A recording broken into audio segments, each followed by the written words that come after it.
You've probably heard the shortest verse in the entire Bible. 2 words.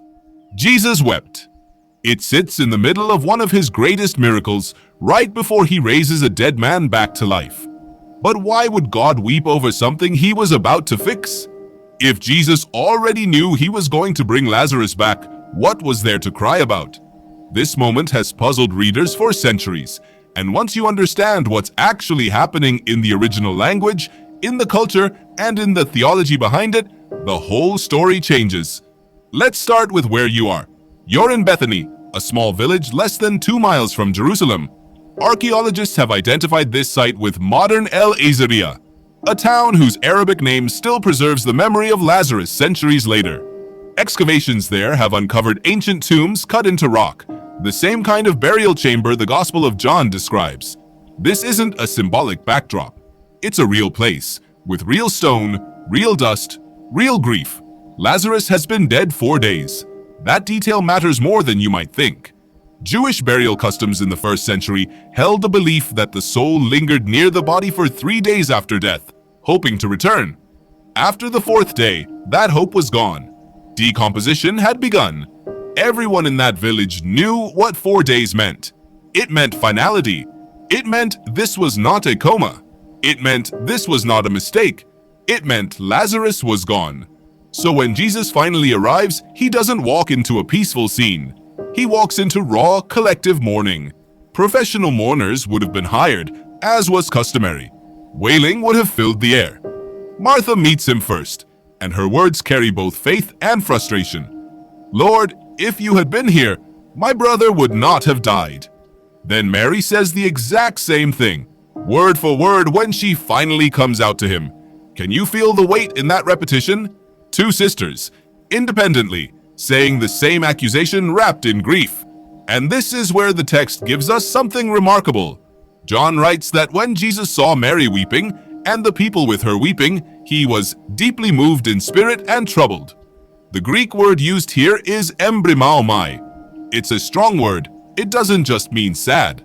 In other Greek writings of the period, this word describes the snorting of horses, or a surge of anger, or an intense internal agitation. Some translators render it as indignant. Others render it as deeply disturbed. Either way, this is not a gentle sniffle. This is something forceful happening inside Jesus. What was he indignant about? Scholars have debated this for generations. Was he angry at death itself, the great enemy that had invaded his good creation? Was he angry at the unbelief surrounding him, the way even Martha, moments earlier, questioned whether opening the tomb was wise given the smell of decay? Or was he moved by something deeper still, a raw confrontation with the brokenness of a world he had made whole? Theologian and New Testament scholar N.T. Wright has argued that this scene shows Jesus in direct combat with death as an enemy, not merely reacting with sympathy, but rising up against the very thing that had no right to exist in God's design. And then comes the short verse, Jesus wept. The Greek word here is different from the word used for the mourners around him. They were engaged in loud, ritual wailing, described with the word kleo. Jesus, though, is described with dakrio, a quieter word, meaning to shed tears. Silent tears. Not performance, not ritual. Personal, genuine sorrow. Why does this distinction matter? Because it tells you something about the character of God that easily gets lost in fast retellings of Bible stories. Jesus was not detached from human pain while planning a miracle behind the scenes. He didn't view Lazarus' death as an inconvenience on the way to a bigger show. He stood at that tomb and felt it, fully, even knowing what he was about to do next. Have you ever grieved something you knew would eventually be made right, and still felt the full weight of the loss anyway? That tension is exactly what's happening here. Jesus knew the ending. He still felt the middle. This is where the story becomes less about ancient miracle working and more about the nature of God himself. Early Christian theologians wrestled with this same question. How can God, who is all-powerful, also weep? Doesn't weeping imply weakness or lack of control? But the early church didn't see it that way. Many church fathers pointed to this scene as proof that God did not remain distant from human suffering. He entered it, fully human, fully divine, standing at a graveside with tears on his face. New Testament scholar Raymond Brown, in his extensive commentary on the Gospel of John, noted that this passage functions as one of the clearest windows into Jesus' full humanity in the entire New Testament. Not a symbolic humanity, not a performative humanity. Real tears over a real friend at a real grave. So then Jesus tells them to roll the stone away. Martha objects. 4 days in, she says, there will be a smell. This is important because it eliminates any possibility of trickery or misunderstanding. The text goes out of its way to establish that this body was truly, thoroughly dead. No secret survival, no premature burial, no ambiguity. Jesus prays aloud, not for his own benefit, but so the crowd standing there will understand what's about to happen came from God the Father. Then he calls out in a loud voice, "Lazarus, come out." And he does.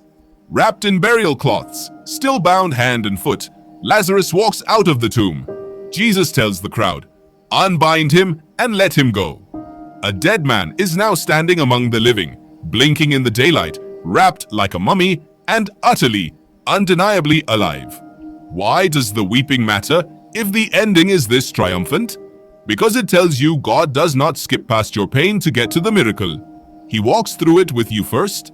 Think about how easy it would have been for the gospel writer to leave that detail out. A God who simply commands death to reverse itself, cold and efficient, would have made for a shorter story. But John includes the tears. He includes the trouble in Jesus' spirit. He includes the raw humanity of standing at a grave and feeling the full horror of what death does to the people we love. There's a phrase theologians sometimes use for this: the compassion of God expressed through incarnation. Jesus doesn't observe suffering from a distance. He steps into it. He lets it move him. And only then, from within that grief, does he speak the word that undoes it. This has enormous implications for how you might understand your own hardest moments. If God himself wept at a tomb he was about to empty, then weeping isn't a failure of faith. It isn't evidence of doubt. It can exist right alongside the deepest trust that something greater is coming. Consider the sequence carefully. Jesus is troubled. Jesus weeps. Only then does he move toward the tomb. Only then does he pray. Only then does he call Lazarus by name. The miracle didn't erase the grief. The grief came first. The miracle came after. Maybe that's the order things are meant to happen in. Not grief instead of faith, and not faith instead of grief, but grief and faith held together at the very same graveside. You've probably heard the shortest verse in the Bible more times than you can count. 2 words. But maybe now you can hear it differently. Not as a strange detail tucked into a bigger miracle, but as the whole point. Jesus wept, and only after weeping, he called a dead man back into the light.